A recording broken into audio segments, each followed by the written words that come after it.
Good morning mga ka-farmers. Ayan oh, nakita nyo ba yan?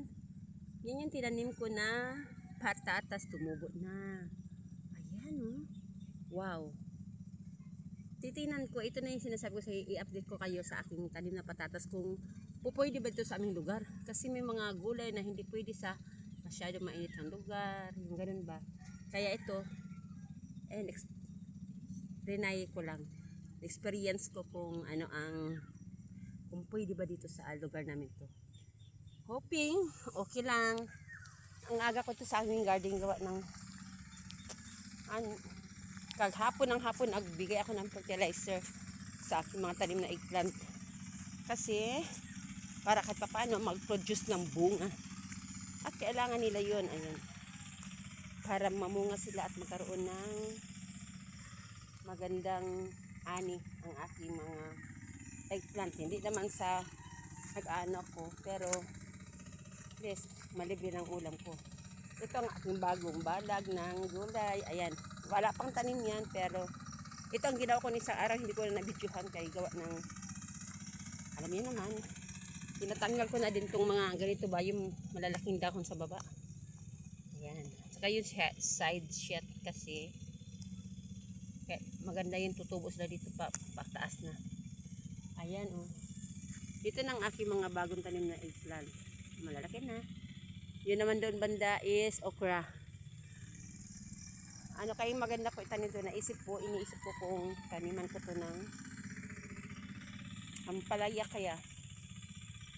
Hindi talaga nag-ayos ang ampalaya ko ngayon. Ilang cropping na ba? Ayan ang aking mister nag-araro sa ampalayan. Ayan. Ang aga-aga niya nagsimula. Alas 5 pa lang nagsimula na siya. Pero papasok din niya sa trabaho mamaya. Ayan, ganyan kasi pag ang mga magsasaka gawa ng kailangan para kahit pa paano wala namang ibang makagawa niya kundi siya lang. Wala din kaming pera na pamsuhol sa mga maggaganyan.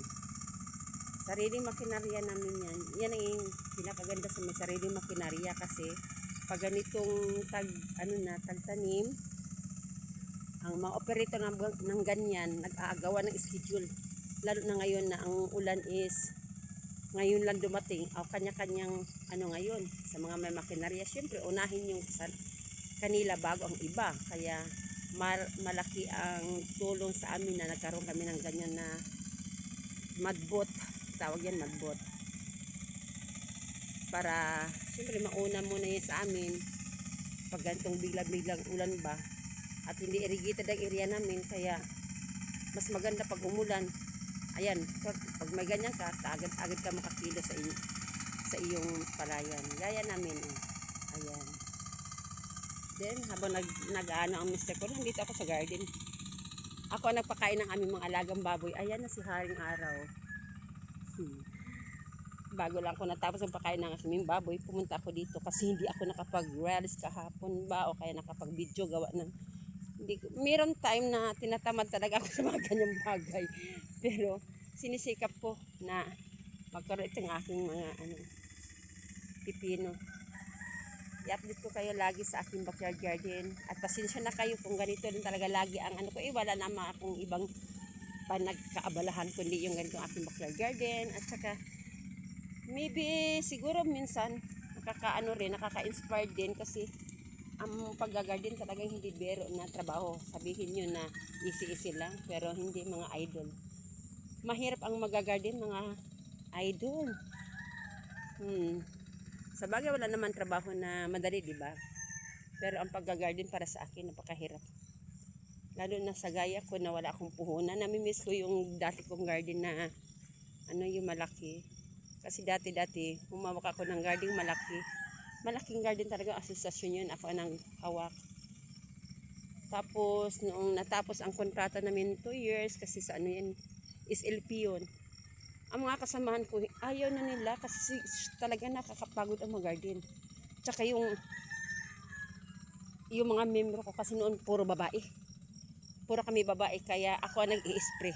Minsan, pag hindi kaya ng katawan ko kasi halos 2 hectares ang garden ko namin noon, nagbabay kami pang spray, pero ason nga para makatipid ay ako nag-spray.